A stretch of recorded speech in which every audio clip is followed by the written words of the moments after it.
राम और उनके भाइयों के अलावा राजा दशरथ एक पुत्री के भी पिता थे। श्री राम के माता पिता एवं भाइयों के बारे में तो प्रायः सभी जानते हैं, लेकिन बहुत कम लोगों को यह मालूम है कि राम की एक बहन भी थीं, जिनका नाम शांता था। वे आयु में चारों भाइयों से काफी बड़ी थीं। उनकी माता कौशल्या थीं।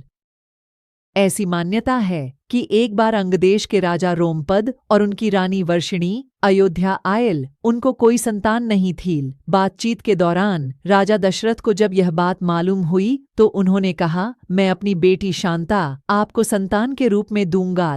यह सुनकर रोमपद और वर्षिणी बहुत खुश हुए। उन्होंने बहुत स्नेह से उसका पालन पोषण किया और ब्राह्मण को दुख हुआ और वे राजा रोमपद का राज्य छोड़कर चले गए। वह ब्राह्मण इंद्र के भक्त थे। अपने भक्त की ऐसी अनदेखी पर इंद्रदेव राजा रोमपद पर क्रुद्ध हुए और उन्होंने उनके राज्य में पर्याप्त वर्षा नहीं की।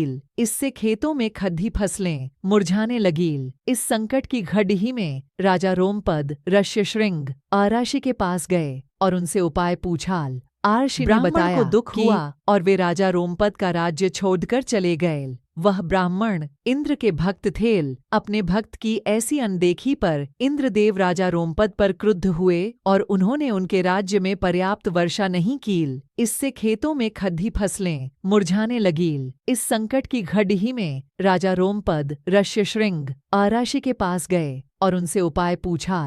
आर्षि ने बताया कि वे इंद्रदेव को प्रसन्न करने के लिए यज्ञ करें। आर्षि ने यज्ञ किया और खेत खलिहान पानी से भर गए। इसके बाद ऋष्यशृंग ऋषि का विवाह शांता से हो गया और वे सुखपूर्वक रहने लगे।